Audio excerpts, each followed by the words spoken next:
Okay, we're shooting this one from inside the cabin of our Teardrop camper. We're going to go over how much did we pay out of pocket to build this camper, and we're going to ask some questions that I get asked whenever people see the camper. So stay tuned.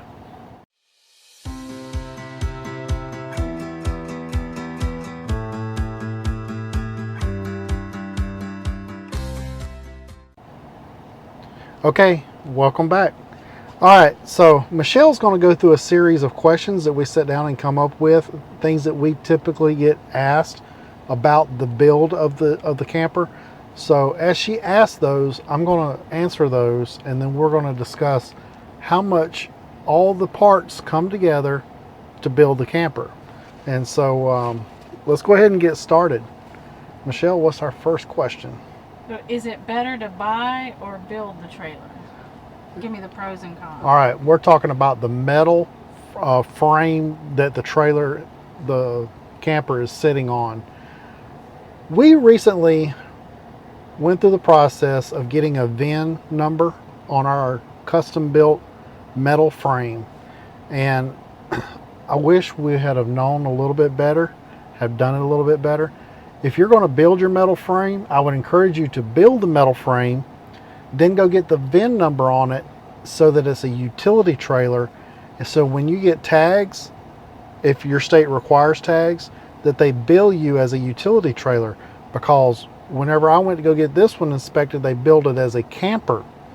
And so our yearly renewal is over $100 a year. I think it was $173 that we have to renew every year to get this camper. So I would have done that different. I would have registered this as a utility trailer first. A lot of people go out and they get pre-built trailers with VIN numbers, and they end up not having to pay any kind of tag for no tag requirement states or very low tag fee. I wish we would have done it just a little bit different on that category. I like the fact that my camper frame was custom built by me, because I know those welds are superior weld joints.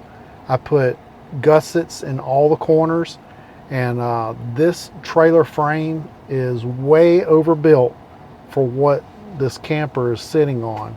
So I really liked what I did to my frame, and I would encourage most people, even if you don't have welding skills, go to Harbor Freight like I did, buy their little $200 welder, look on YouTube, get you a piece of metal, practice. That's what I did. I'm not a welder. I took a welding class in high school, but you know how those goes. Those are just big jokes. But basically taught myself a little bit of welding just by watching YouTube and a little Harbor Freight welder. So even if you're nervous about how that's going to turn out, invite someone that's got some welding skills to come over and check your welds out before you move on any further. But get your metal, lay it out, and start from there. Our metal that we went to the local fabricator's shop that's local to me, and we bought the metal just to build the frame, was $217 just for the metal. Vice your average brand new trailer that you go buy, you're looking at $1,200 for a pre-built trailer. The axle we got from Southwest Trailers, and it is a independent. I'm trying to find it. Okay, our 2,000 pound rated axle from Southwest Trailers was $343 delivered. So if you add 343, 217 together, we're looking good. I went to etrailers.com. I got the rims, $191, and then I went to my local tire shop and $80 for the two tires.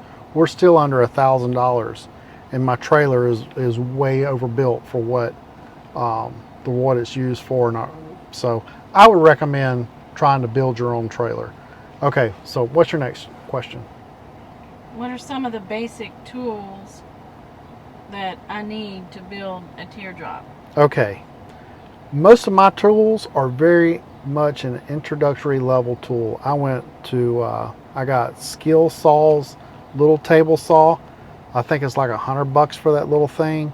Most of my cuts were done with just the cheapest level of a jigsaw that you can go to Walmart and buy. Just make sure you spend the money and get the good blades.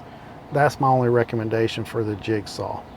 I already had a Craftsman style router. I did upgrade, and I used the trailer build as an excuse to spend money on some new tools. Oh, here we go. So I bought a new router table and a new router, and what that I used that mainly for was running the strips, the Bead and Cove strips. I had to borrow a router table and a router last time I ran Bead and Cove for my cedar strip canoe build, and I didn't want to do that again. I would just went ahead and spent the money and upgraded and bought a new router and router table. But that's because we're running strips. Most people that build teardrop campers don't use Bead and Cove strips, so that might be one of the things that you consider whenever you're trying to do your project. Another basic tool, power drill, and it's good to have more than one power drill if you can afford it, but just your cheap power drills. I did use the build as an excuse to buy a track saw. I need to be able to cut a long straight line on the plywood cores for the wall, and I needed that line to be perfectly straight. So I bought a track saw with an 8-foot track on it, so that I could cut those nice and straight. And we'll be using those for future projects as well. But I used the cheapest one I could find, Wren, W-E-N, and I didn't go overboard. I got the cheapest one I could find, and I was happy with that one. Some of the other tools, just odds and ends on screws and stuff, but if you have a jigsaw, table saw, a router, you could probably use just those tools and build your camper. There's nothing, there's no big complex $1,000 table saw that you need. Oh, and I have a Harbor Freight radial chop saw, not chop saw, but a radial sliding miter saw. But that's just another cheap tool I already had, but it was good to have that too. So that's about it. Okay, what's your next question? How did you hear about building the camper? And all right, so this is kind of a twofold answer. Michelle and I, we do some hiking on the Appalachian Trail, and we had went last March out to with a friend to a local campground, and you get down to 30 degrees at night, and I have to sleep with a CPAP machine, or I just don't get good sleep. And Michelle likes to rough it. We had a Winnebago trailer camper, and Michelle, when we pulled that out, she felt like we weren't roughing it enough to be called camping. We spent a lot of time in the trailer and not outside doing stuff that we had went camping for. So she's like, I don't want a camper. And I was like, well, I need a place to plug up a CPAP and get a good night's rest. While we were at that campground, there were two older gentlemen there that had custom built teardrop campers. And I was like, wow, let's go check those out. So we went over there and went, hey man, can we check out your camper? And Michelle and I kind of looked at each other, and we kind of knew before we said anything that this was the solution to our problems. We're roughing it, but we have just enough comfort that we're not waking up with stiff backs, and I can plug my CPAP in. So it was a really good solution, and so we were really excited about getting started on building a teardrop camper. Okay. now the other part is Tony Latham's book. Tony Latham's book And did really made it simple. Did you go by the book 100%? And the short answer to that was no. I read Tony's book probably 10 times over before the build and during the build, and even towards the end of the build. I was still reading it, getting ideas on how things are put together. Get Tony Latham's book if you got any questions. There are other resources out there, and you'll hear all the websites. Tony Latham's book, and the other biggest resource was the DIY Teardrop Campers community on Facebook. That group is phenomenal. You can find so much information, even without asking the first question. If you just go to the frequently asked questions tab, there's so much stuff in there that's been answered. Everybody's posting their builds. You can get some great ideas, great resources over there.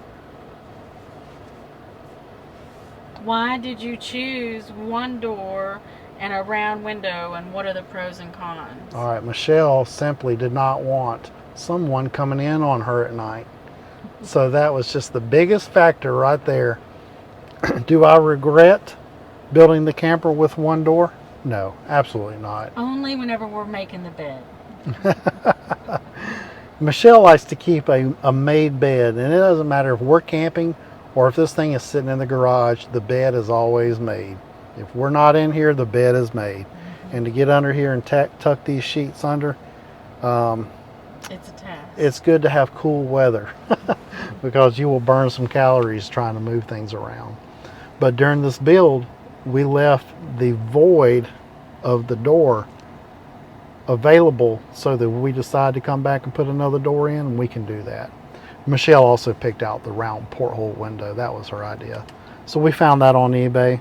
I know they're a little bit difficult to find right now, but you just kind of just put in porthole window and search around. You might be able to find them pop up from time to time. Okay? And also, the biggest factor that people put two doors in is so their wife isn't climbing over them in the middle of the night to get out and go pee. We haven't really had that issue. Once we're in the trailer at night, we're in the trailer. So, and if she's got to get up and go, I typically have to get up and go. All right, because wood is so expensive right now, what type of wood would be the better cost for building a teardrop? Plywood versus a hardwood like cedar wood? Okay, let's talk about the outside construction build. Now, the core of this is built like the majority of everybody else. According to Tony Latham's book, I cut big voids out of here, put insulation in there. So your inside core is insulated and it's skeletonized to cut down on weight and to add insulation R value. As far as the cedar stripping on the outside, when we bought our cedar, we made our first purchase at $176, and our second return purchase was $288. So we made two purchases of Western Red Cedar to do the top strips front to back and to do the side walls. We have over 900 strips in this build, inside and out. And if you factor in the cost of the cedar strips versus a pre-finished siding, you know, some people are using fiberglass panels or they're using aluminum. I think it's kind of comparative, if not even just a little bit cheaper. And some people have said that, you know, I've been paying attention to what people are building paying for their exterior coverings. If you're only going with poor man's fiberglass, which is a canvas with glue on it, that's a very economical way of building your camper. Totally works. If you're going with the high quality, lustrous shine of fiberglass on the outside, you're probably paying a pretty good penny that way. But cost comparative wise, I don't know. I think it's probably on par, if not maybe a little bit cheaper. Now our fiberglass exteriors, if you've been watching any of the builds, we rolled out the fiberglass sheets, we put the epoxy on there, which leads me to another one of our costs. Our fiberglass and epoxy together was $306 from Reka. So that's all we paid in fiberglass to fiberglass the entire outside of the camper. So, all right. So, yeah, what was the biggest cost? Oh man, the biggest cost, believe it or not, is the roof rack. After I got through building the camper, I found we were at our first tear jerkers meeting. Friend Rick came up. He's like, hey man, I got these roof racks. I had to buy a short set and a long set to fit the curve of the camper. I'll let you have the other set for half price. Hey, sounds good. Until I figured out that I got to have the bar. I got to have the canoe carriers. I got to have the gutters to mount them on the wall. Ended up, I had put some money into just the roof rack to carry the canoe on the top. Now, all jokes aside, the most expensive part are probably the doors, which we got our doors from the same place everybody else gets, Vintage Technologies, and we $375 just for one door, which also saved us a little bit of money by only having one door, because when you got to buy two of them, the price of the build really goes up. So that's the most expensive part of the build, is probably the door by itself. No joke.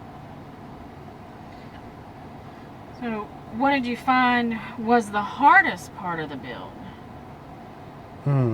I think I had already answered this before we came out here, and now I can't remember. What was the most difficult part of the build? It was fiberglassing. Oh man, that's it. We ran into a huge problem. Our pumps for our epoxy, one of them came loose, and the epoxy was seeping out of the pump. So when we pumped the hardener, we weren't getting a full pump of hardener, and on the front of our camper and on the back hatch, the resin didn't set up. So we had to go back with a knife, pull it all off, and then cut that off, take a scraper and spend a solid day scraping all that gooey resin off, and then putting another sand on it, and then going back and reapplying. Yeah, we spent a little bit of extra money on that too. But the money wasn't the factor. It was the laborious pain of going through and redoing that. So that was probably the biggest thing. So, if you had the chance to do anything differently, what would you do and why? Okay, as far as the layout of the camper, the design of the camper, I don't think I would have done anything different. When we were mixing the epoxy, and I bought the pumps so that we would get the correct amount. 2-to-1 ratio, 2 pumps of resin to 1 pump hardener. And I spent the extra money for the pumps just so I wouldn't have that mistake. Ended up something else messed us up. So what would I do a little bit different? I would take my little kitchen scales and I would pump, and then I would do a 2-to-1 ratio based on weight also as I'm pumping out that resin. The number one regret, not spending the extra money and getting a Max Air fan or a Fantastic fan. We went on Amazon and I bought this one with rain sensor on it. I went with the cheaper non-name brand, and I wish I would have went with the name brand, because on our very first camping trip, the buttons fell out. And so when we were trying to press our buttons to turn it on, turn it off, lower it, and change the settings, it was all screwed up in there. We got home before we went on our next trip. We took it out, we opened it up, and we found the button that fell out, and then we super glued each button in place so they wouldn't slip out from behind the panel again, which is essentially what happened. Those buttons were just loose in there, and it's kind of slipped out of the panel. So I would have spent the extra money and bought the good fan if I had to do it over again. All right, what's the next question? Overall, what was the total cost of the build? All right, let's do it. Drum roll, please. Let's hit the numbers. Okay, I told you the metal price, $217.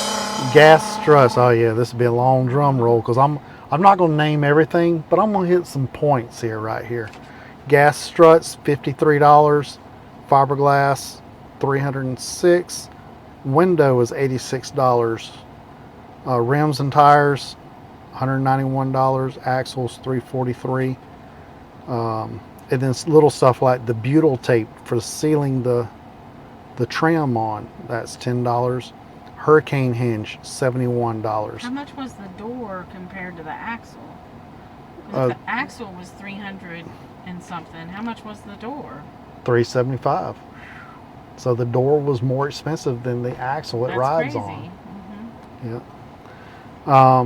So I put 115 receptacles all throughout, inside and out, and just on electrical receptacles was $25.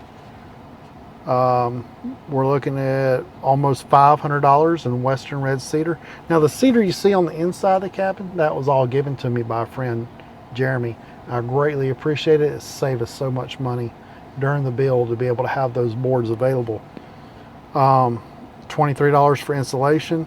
We bought a gallon of Type Bond glue, and we went through almost the entire gallon. I only got just a little bit left. And so Type Bond glue, $25. Plywood, I got a 1/2 inch sheet for $53. 3/4 inch plywood for the walls, $103. 3/4 inch from Home Depot, $150. And then I got 5 1/2 inch sheets of plywood to build the base, $111 there. So we're looking at about $400 in plywood. I bought a Craig pocket tool, so that was what, $20 at the big box store. I'm not adding the welder in here, but welding wire. I bought like 4 spools of that at $12 a spool. I bought a gallon of varnish, $40. And it's the little stuff. You would think that it's the big items. You know, what do I need to put this thing together? I need the plywood, I need the trailer, I need the tires. That's only half the cost. It's the little stuff that add up. Like sanding paper, you know, $20 on sanding paper. Drawer slides to mount on our sliding doors. We're looking at $40 just for the drawer slides. Well, I know that's not a part of the build. That was a gee whiz. Let's do this because it's a neat thing. It's not a requirement. Insulation to insulate the cabin, $54. Adhesive to put it all together with, all the joints. You're looking at $30 just in adhesive. The hitch pin, safety chains, locking pin, you're looking at $40 there. The tongue jack, $30. This fan right here, the cheap one, the one that ain't worth a crap, $215 for that thing. Wish I would have spent the extra $100 and got the up one or whatever. It's okay now. It works fine now, but I'm skeptical. I got my guard up. Dimmable switches. All these dimmable switches, you're looking at about $50 because each light that we have inside and out is on a dimmable switch. Puck lights, $35 for puck lights inside and out. The power supply that supplies our 12-volt power in the cabin, we just went with a little bit of a cheaper. We got the WIFCO 8725, $115 for that. The 2 LED, the reading lamps, the sconce lamps, $30. The little 30 amp power supply where you plug in at the campgrounds, $20 for that. Porch light, $16. So what's the overall cost? The overall cost, here we are, drum roll, $4,500. $4,578 was the grand total that we spent on our bill. And probably since I've built it and went back and did a little extra, we've probably added a couple of $100 extra, like roof racks, tongue box. Talk about the battery. Okay, the WIFCO 8720, I had a problem with whenever I wanted to charge up our Marine Corps battery, our Marine battery that we had in the back. It was blowing fuses. WIFCO recommends 28 or 20 amps fuses on those, and it kept popping. Every time I put one in, go to recharge the battery, it would pop. I talked to Jay Poor over at the Facebook group, DIY Teardrop Community Group. He was like, Randall, you just got to go 30 amp. He goes, I know they recommend a 20 by legality. He goes, but if you put a 30 amp in there, it'll work. I put a 30 amp in there, not had any problems. keep that in mind, in the back of your mind, whenever you're going through that issue. All right, so that's it. I hope you enjoyed. Hope you found this information valuable. Please like and subscribe if you're not already a member of our YouTube channel. Follow us at Floribama Homestead on Facebook. We post stuff up there that you don't get to see on YouTube if you want to see what we're up to. You could just also follow us on when we're doing our gardening projects as well, and our future projects. All right, so thanks for watching.